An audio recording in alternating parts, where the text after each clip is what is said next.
तेलंगाना हुकूमत सरकारी स्कूल्स के तुलबा के लिए मुफ्त नाश्ता स्कीम मुतारिफ कराने पर गौर कर रही है।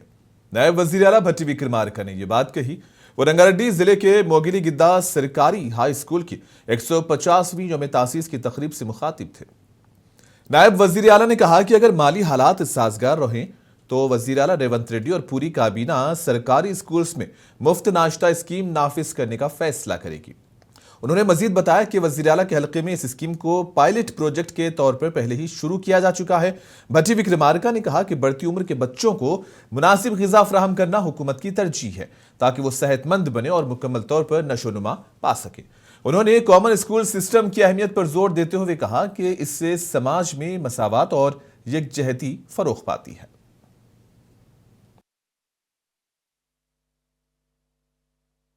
మొగిలిగిద్ద విలేజ్ ఈ గ్రామంలో పెట్టినటువంటి పాఠశాల 150 సంవత్సరాలు పూర్తి చేసుకొని ఇవాళ పెద్ద ఎత్తున ఉత్సవాలు చేసుకునేటువంటి కార్యక్రమంలో భాగంగానే నన్ను ప్రొఫెసర్ హరగోపాల్ గారు, స్థానిక శాసనసభ్యులు శంకర్ గారు, ఈ పాఠశాల సంబంధించినటువంటి యాజమాన్యం, పాఠశాల బోధన చెప్పేటువంటి అధ్యాపకులందరూ కలిసి రావాలని ప్రత్యేకంగా ఆహ్వానించారు.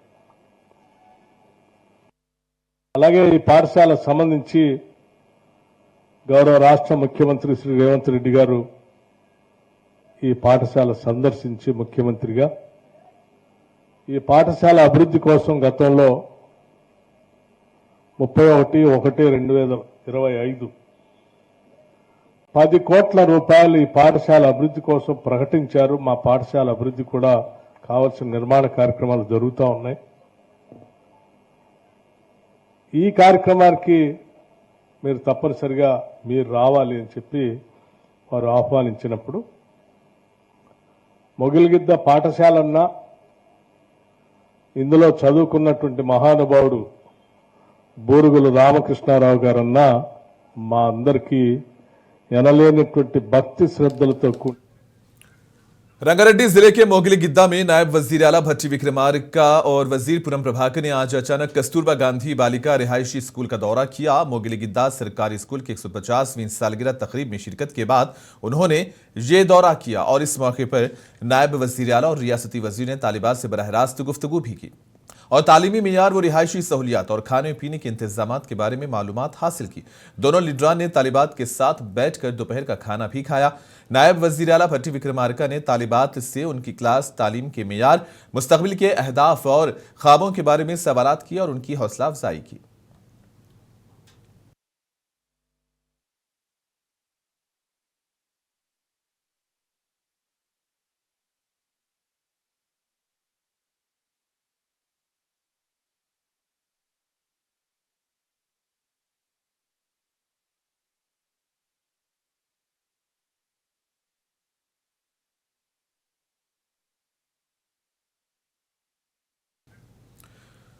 मेदक में मुनिसिपल इंतखाबात के करीब आते ही रामायणपेट हल्के में कांग्रेस पार्टी को बड़ा धचका लगा है। कांग्रेस के सीनियर लीडर सी सुप्रभात राव ने पार्टी को अलविदा कहकर बीआरएस में शमूलियत इख्तियार कर ली है। वो बीआरएस में शामिल होने के लिए हैदराबाद में साबिक वजीर हरीश राव के घर पहुंचे थे।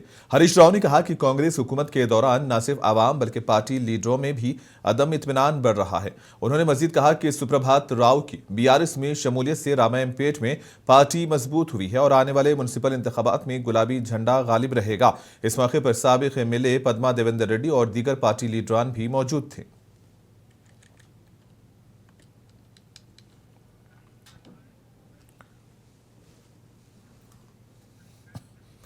विकाराबाद जिले के परगी में कांग्रेस की तरफ से मुनिसिपल इंतखाबात की मुहिम की तैयारियां जारी हैं। 7 फरवरी को होने वाले कांग्रेस के जलसे आम की तैयारियां जोरों शोर से जारी हैं।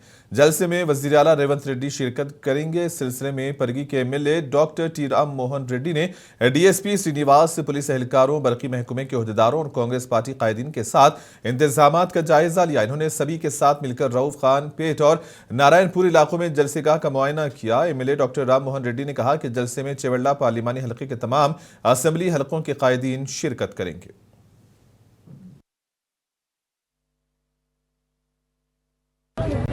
ముఖ్యంగా ఈ రోజు జరుగుతున్నటువంటి మున్సిపాలిటీకి సంబంధించినటువంటి ప్రజలకు మీరందరూ కూడా గమనిస్తున్నారు.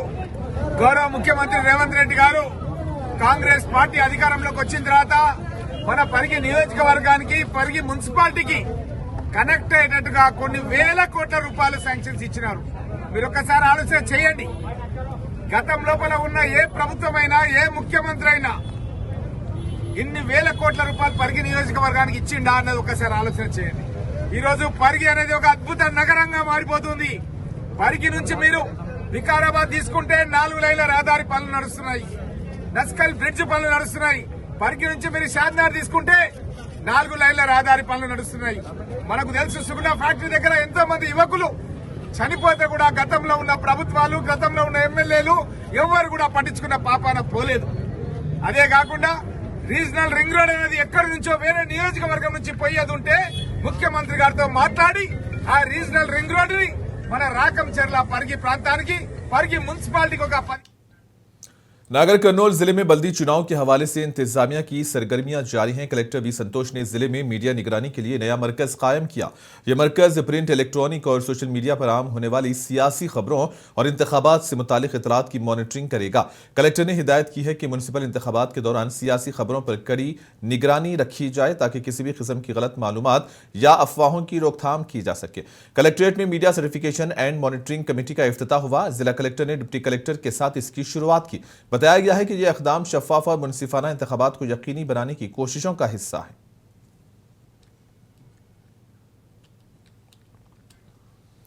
आदिलाबाद में भी आज बलदिया इंतखाबात के लिए नामजदगी दाखिल करने की आखिरी तारीख थी और सियासी पार्टी के लीडर पूरी तरह से मुतहर्रिक नजर आए।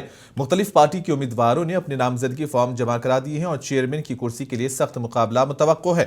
कांग्रेस, बीजेपी और बीआरएस तीनों पार्टी मजबूत दावेदार हैं। दिलचस्प पेशरफ्त यह है कि साबिक बलदिया चेयरमैन ने बीआरएस से छोड़कर ऑल इंडिया फॉरवर्ड ब्लॉक में शमूलियत इख्तियार की है और अपने पैनल के साथ इंतखाबात में हिस्सा ले रही हैं।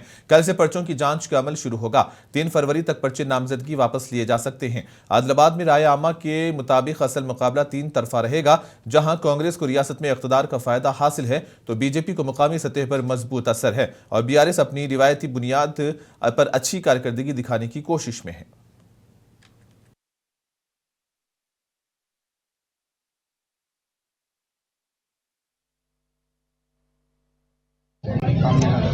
దిశ ఆదేశానుసారంగా ఏ ఫామ్ సబ్మిట్ చేయడం జరిగింది. మరి అదేవిధంగా ఇప్పటికే 49 వార్డులకు అభ్యర్థులను కూడా మేము ఆల్రెడీ వారికి ఆదేశాలు ఇవ్వడం జరిగింది నామినేషన్ వేయాలనేసి. మరి ప్రతి ఒక్క 49 వార్డులలో మా కాంగ్రెస్ పార్టీ అభ్యర్థులుగా పెట్టడం జరిగింది. తప్పకుండా ఆదిలాబాద్ మున్సిపాలిటీ కైవసం చేసుకుంటామనేసి మాకు గట్టి నమ్మకం ఉన్నది. 100% కాంగ్రెస్ పార్టీ బల్దియాలో జెండా ఎగరబోతున్నామనేసి ఈ సందర్భంగా మనవి చేస్తూ ఉన్నాం. మరి ఇప్పటికే ఆదిలాబాద్ జిల్లా మున్సిపల్ ప్రజలు మాకు సంకేతాలు ఇవ్వడం జరిగింది. ఎందుకంటే కాంగ్రెస్ పార్టీ ఇచ్చిన మాటకు నిలబడేటువంటి పార్టీ. మరి అదేవిధంగా కాంగ్రెస్ పార్టీ అభ్యర్థులు కూడా మంచి అభ్యర్థులను ఎన్నుకోవడం జరిగింది. ఎటువంటి ఆక్రమణలకు పాల్పడకుండా నిజాయితీ గల ప్రజాసేవ కోరేటువంటి ప్రజాసేవ చేస్తున్నటువంటి వ్యక్తులనే అభ్యర్థులుగా పెట్టడం జరిగింది. కాబట్టి తప్పకుండా కాంగ్రెస్ పార్టీ గెలుస్తుందనేసి ఈ సందర్భంగా పనిచేస్తాం. तेलंगाना राइजिंग 2047 के अहदाफ के मुताबिक तमाम सरकारी महकमों को वाज़ेह समत देने पर हुकूमत की तवज्जो मरकूज है और इस सिलसिले में रियासती हुकूमत के चीफ सेक्रेटरी के रामकृष्ण राव गुज़िश्ता 3 दिनों से महकमेवार जायजा इजलास मुनक़िद कर रहे हैं। रियासती सेक्रेटरीट में ज़राअत इमदादी बाहमी अंजुमनों, मवेशी पालन, डेयरी डेवलपमेंट, माही परवरी, जंगलात, माहौलियात, साइंस और टेक्नोलॉजी, खुराक व शहरी रसद, मेहनत, रोजगार, तरबियत, फैक्ट्रीज और जनरल एडमिनिस्ट्रेशन डिपार्टमेंट के आला अहदेदारों के साथ तफसीली जायजा लिया गया। चीफ सेक्रेटरी ने ज़राअत के शोबे में किसानों की फलाह को अवलीन तरजीह करार दिया और कहा कि तेलंगाना विजन 2047 के तहत मुकर्ररा अहदाफ को हासिल करना ज़रूरी है। उन्होंने मुस्तकबिल में यूरिया और खादों की तकसीम को IT पर मबनी निज़ाम के जरिए मजीद मजबूत बनाने की हिदायत दी। ऑयल पाम की काश्त और फलों व सब्जियों की बड़े पैमाने पर पैदावार को फरोग देने पर भी जोर दिया गया। इसके साथ साथ रंगारेड्डी जिले के कोहिड़ा मार्केट की तामीराती पेशरफ्त और डिजिटल क्रॉप सर्वे पर भी तबादले ख्याल हुआ।